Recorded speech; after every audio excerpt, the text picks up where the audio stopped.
नमस्कार दोस्तों, आज हम भौतिक विज्ञान के एक बहुत महत्वपूर्ण टॉपिक के बारे में डिस्कस करेंगे, जिसके क्वेश्चन ज़्यादा से ज़्यादा पूछे जाते हैं आपके कॉम्पिटिटिव एग्जाम में। आज हम बात करेंगे जो लिफ्ट में किसी पिंड का जो भार होता है, ठीक है, वो वास्तविक भार से ज़्यादा या कम महसूस कैसे होता है। ठीक है, उस हम भार को क्या बोलते हैं? आभासी भार बोलते हैं। वास्तविक भार जो हमारा रियल में होता है उसको वास्तविक भार बोलते हैं। और जो लिफ्ट में क्या करता है, अलग अलग तरीके से उसका जो दिखता है भार जो हमारा मिलता है, या कह सकते हैं उसकी जो रीडिंग आती है आभासी भार की, वो अलग अलग कैसे आती है। तो आप जानते हैं बल जो होता है वो m और a के गुणनफल के बराबर होता है, यानी F जो है वो m और a के बराबर होता है। F क्या होता है? फोर्स होता है, बल होता है। और किसी पिंड का द्रव्यमान जो होता है, मास, वो m कहलाता है। और उस वस्तु के बीच उत्पन्न होने वाली जो त्वरण होती है वो एक्सेलरेशन होता है, वो क्या कहलाता है? a कहलाता है। लेकिन ये जो फार्मूला है कहाँ अप्लाई करेगा? ये जब कोई वस्तु, ठीक है, या कोई वस्तु पर जो बल है एक सरल रेखा में लगाया जाता है तो ये फार्मूला यूज कर।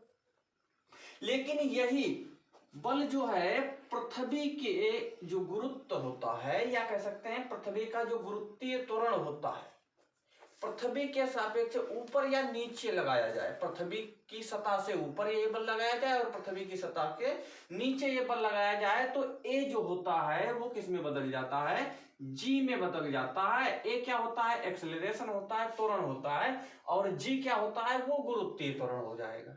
ठीक है, तो हम जो भार होता है वो क्या होता है? भार भी किसी वस्तु का जो द्रव्यमान होता है, उस वस्तु के द्रव्यमान यानी मास और वो पृथ्वी का जो गुरुत्वीय त्वरण है उसके जी के गुणनफल के बराबर होता है। तो यहां से देखते हैं कि F इक्वल mg होता है और W इक्वल mg होता है। ठीक है, तो अगर हम यहां पर mg का मान हम क्या रख दें?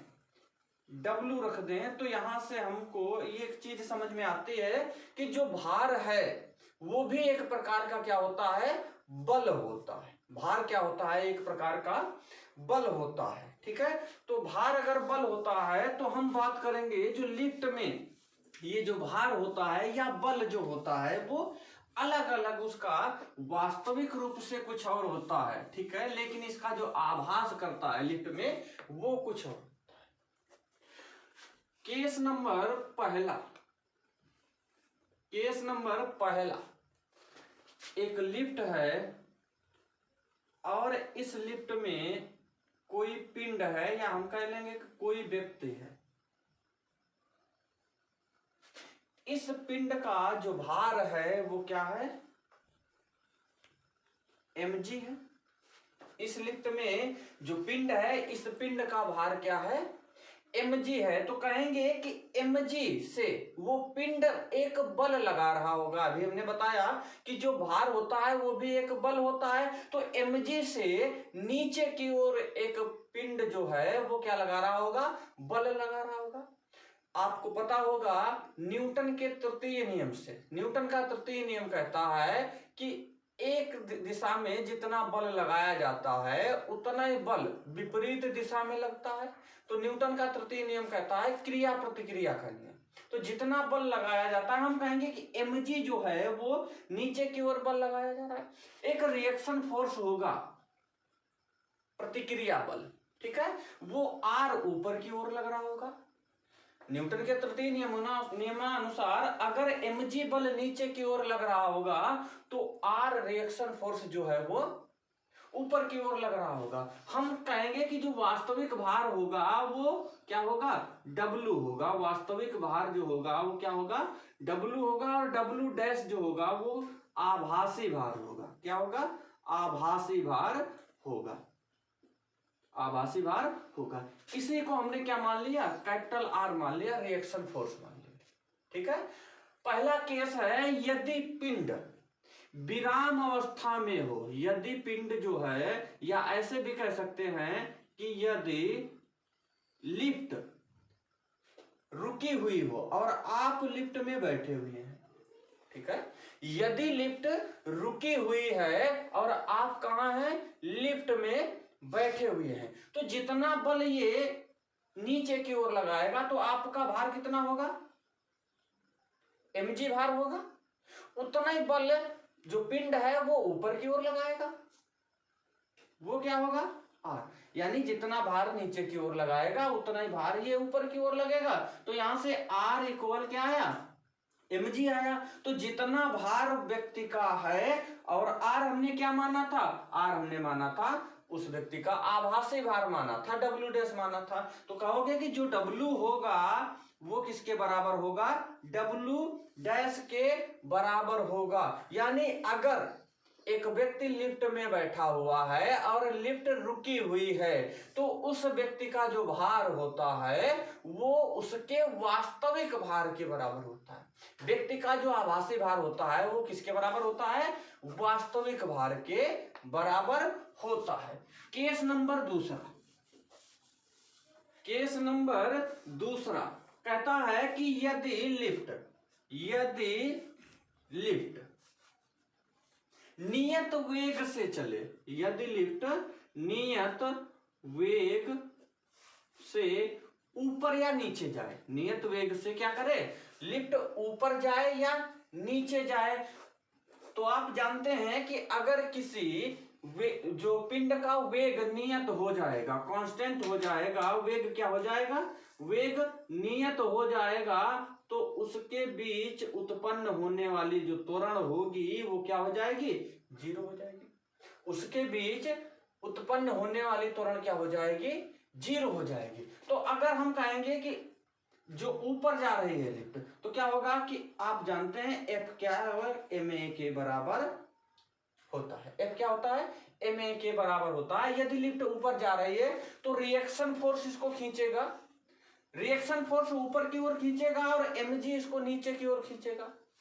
तो हम कहेंगे ऊपर इसको ले कौन जा रहा है, बल एक ले जा रहा है, कितना बल, r ऊपर की ओर ले जा रहा है, mg नीचे की ओर खींच रहा है, तो कितना लगेगा, r से mg को क्या कर लेंगे, कम कर लेंगे, और ये किसके बराबर होगा, ma के बराबर होगा। एक फोर्स ऊपर की ओर ले जा रहा है और ये क्या हो जा रहा है, mg नीचे की ओर खींच रहा है, तो कितने बल से ये ऊपर जा रहा है, r से हम mg घटा देते हैं तो ये किसके बराबर हो जाएगा। हमने कहा कि अगर नियत वेग होगा तो त्वरण क्या हो जाएगा, जीरो हो जाएगा। अगर त्वरण जीरो हो जाएगा तो r इक्वल क्या हो जाएगा, mg, क्योंकि ये जीरो हो जाएगा, इसको हम ले जाएंगे तो किसके बराबर हो जाएगा ये।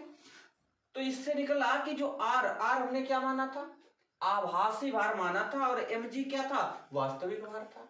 तो यहां दूसरे केस में भी अगर किसी भी पिंड का वेग नियत है और जो लिफ्ट है चाहे ऊपर जाए या नीचे जाए, दोनों केसों में क्या होता है, चाहे ऊपर जाएगी या नीचे जाएगी, दोनों केसों में वास्तविक भार के बराबर ही पिंड का आभासी भार निकलेगा, ठीक है।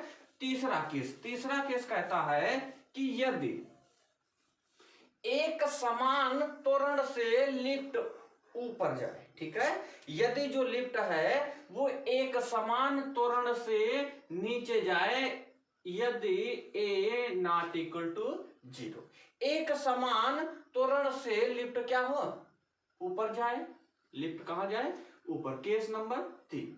और जो a की वैल्यू है, a क्या होता है आपका त्वरण, ये g से छोटी होनी चाहिए। लिफ्ट कहां जा रही है, ऊपर जा रही है, त्वरण होना चाहिए कुछ ना कुछ, और ये जो त्वरण होना चाहिए वो g से अगर कम है तो आप यहां जो बल का फार्मूला है वो अप्लाई करेंगे, F बराबर ma।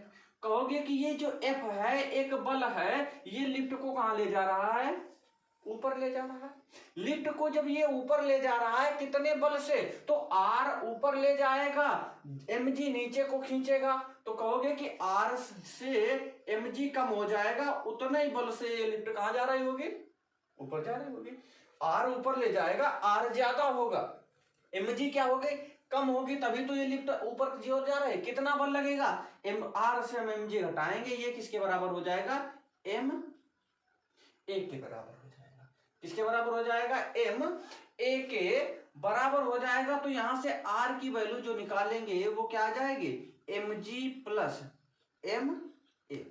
तो यहां से हमने आर क्या माना था, आभासी भार माना था। आर क्या माना था भैया, आभासी भार माना था। जो आभासी भार है ये देखो क्या था आपका, वास्तविक भार था। इसमें क्या है, कुछ जुड़ गया है, कुछ नंबर क्या हो गया, जुड़ गया। तो इससे निष्कर्ष निकलता है यदि लिफ्ट ए त्वरण से, त्वरण क्या होनी चाहिए, ए होनी चाहिए, और जो ए का मान है वो जी से छोटा, जी का मान आप जानते हैं कितना होता है, जी का मान जो होता है वो 9.8 मीटर पर सेकेंड स्क्वायर होता है। अगर जी से ए का मान छोटा है तो लिफ्ट ऊपर की ओर जाएगी और तब उसका भार कितना महसूस होगा, उसके वास्तविक भार से कितना ज्यादा महसूस होगा, कुछ ज्यादा महसूस होगा। वास्तविक भार से कितना महसूस होगा, ज्यादा महसूस। तो केस नंबर तीसरे में यदि त्वरण क्या हो, ए हो, जीरो नहीं होनी चाहिए त्वरण, और ए का मान होना चाहिए जी से सदैव छोटा, तो उसका जो भार होता है वो कैसा होगा, वास्तविक भार से कुछ ज्यादा महसूस करेगा।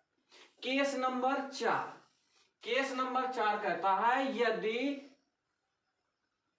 लिफ्ट ऊपर की ओर जाए, यदि लिफ्ट कहां जाए, ऊपर की ओर जाए, और त्वरण जो है वो किसके बराबर हो जाए, जी के बराबर।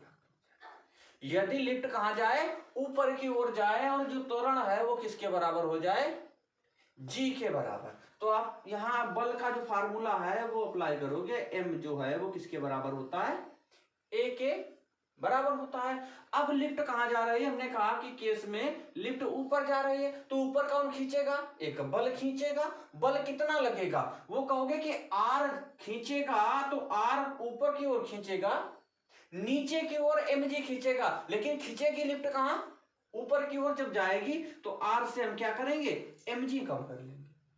ये किसके बराबर हो गया, ये हमने एक बल लगाया, ये बल के बराबर हो गया। यहां क्या हो जाएगा, एम ए के बराबर हो जाएगा। आर जो है वो क्या हो जाएगा, M A plus M ji.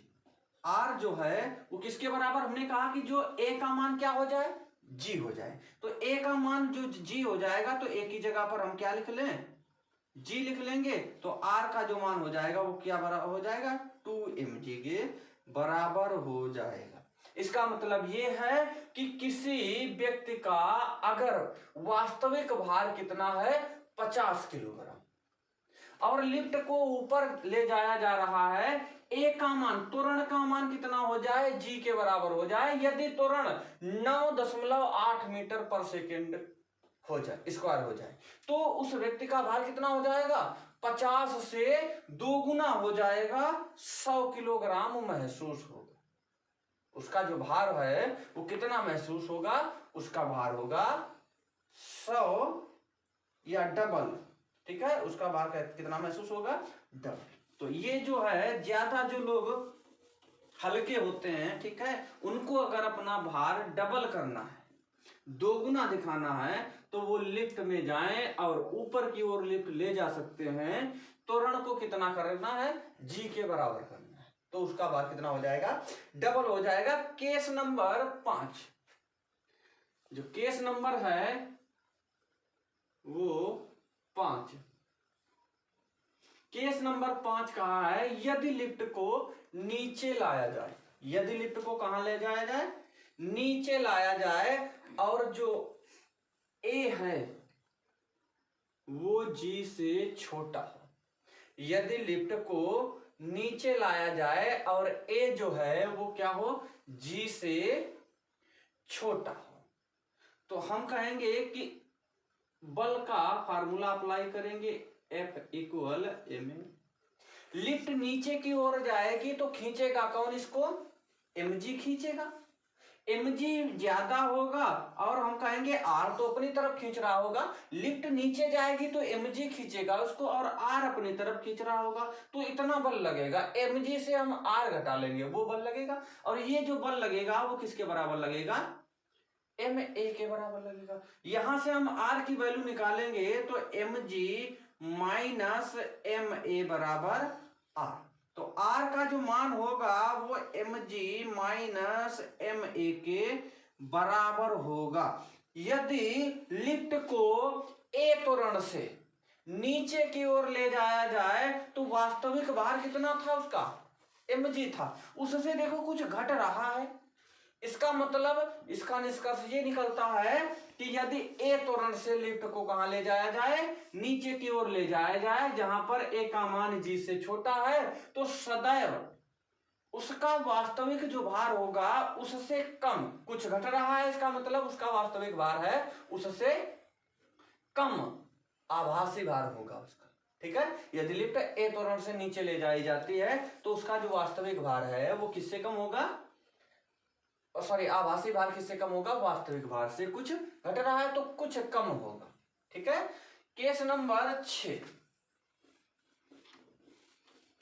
Case number 6, यदि लिफ्ट को a त्वरण से नीचे लाया जाए, केस नंबर जो 6 है, यदि लिफ्ट को a त्वरण से नीचे लाया जाए और a जो है किसके बराबर हो जाए, g के बराबर हो जाए।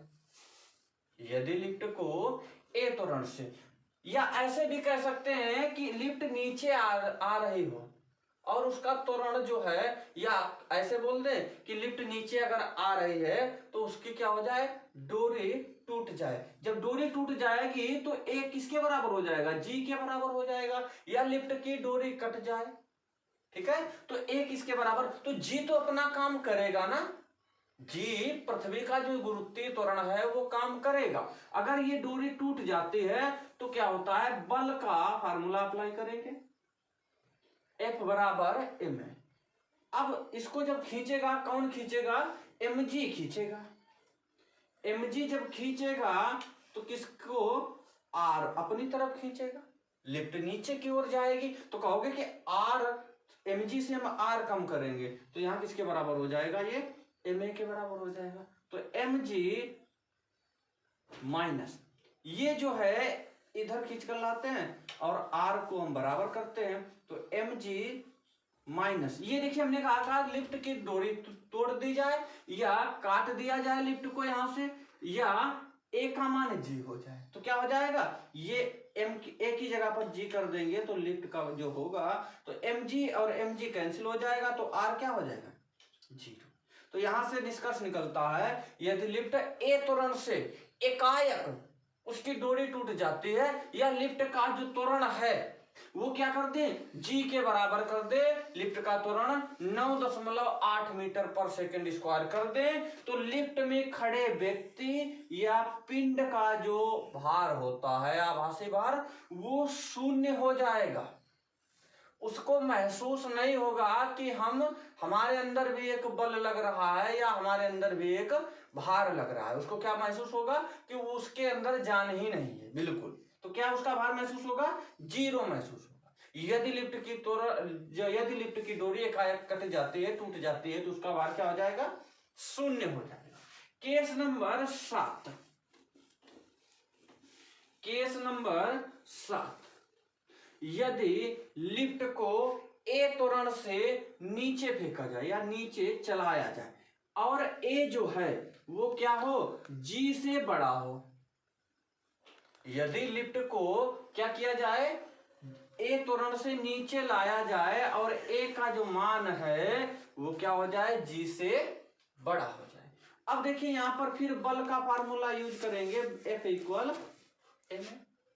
जब लिफ्ट नीचे की ओर जाएगी तो उसको कौन ज्यादा बल लगेगा, mg वाला बल ज्यादा लगेगा। रिएक्शन फोर्स जो r है वो इसको ऊपर की ओर खींचेगा तो इतना बल लगेगा। mg नीचे की ओर खींचेगा, r ऊपर की ओर खींचेगा, तो mg से r खत्म घटा लेंगे, वही तो बल लगेगा ये। और ये बल लगेगा किसके बराबर, ma के बराबर।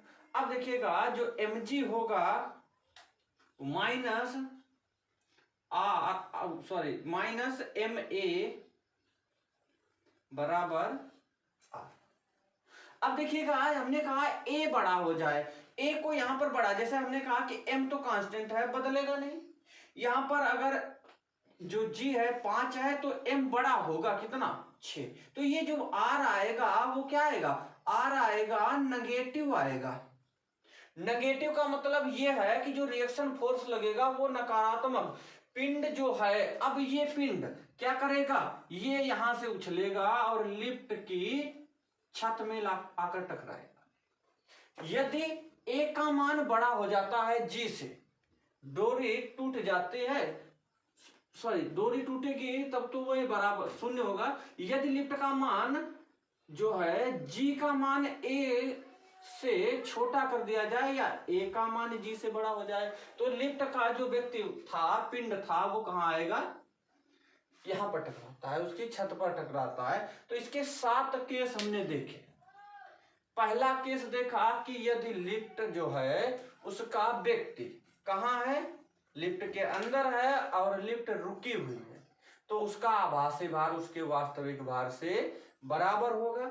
दूसरा केस हमने देखा, यदि लिफ्ट नियत वेग से, अगर वेग नियत होगा तो किसी भी पिंड में त्वरण नहीं होगा, त्वरण क्या होगा, 0 होगा। तो त्वरण 0 होगा तब भी क्या होगा, लिफ्ट का जो आभासी भार होगा वो वास्तविक भार से क्या होगा, कम होगा। यदि लिफ्ट को ए त्वरण से ऊपर ले जाया जाए और ए का मान जी से क्या हो जाए, छोटा हो जाए, तो लिफ्ट में उसका जो आभासी भार होगा वो वास्तविक भार से क्या करेगा, ज्यादा होगा। चौथा केस, यदि लिफ्ट का जो व्यक्ति है वो ए जो है त्वरण है वो किसके बराबर कर दे, जी के बराबर, तो उसका जो आभासी भार होगा वो क्या होगा, डबल हो जाएगा, 2 गुना हो जाएगा। केस नंबर 5, यदि लिफ्ट का जो व्यक्ति है वो नीचे की ओर ले जाया जाए या लिफ्ट को नीचे की ओर ले जाया जाए, तो और त्वरण जो है ए का मान जी से छोटा हो, तो उसका जो आभासी भार होगा वो वास्तविक भार से कम होगा। अगला सवाल था कि यदि लिफ्ट को नीचे ले जाया जाए और ए का मान क्या हो जाए, जी के बराबर हो जाए, तो उसका जो आभासी भार होगा 0 होगा। और अंतिम केस था, यदि लिफ्ट का नीचे ले जाया जाए और ए का मान क्या हो जाए, जी से बड़ा हो जाए, तो इस केस में जो लिफ्ट में खड़ा व्यक्ति है वो ऊपर उछलेगा और टच करेगा उसकी छत पर।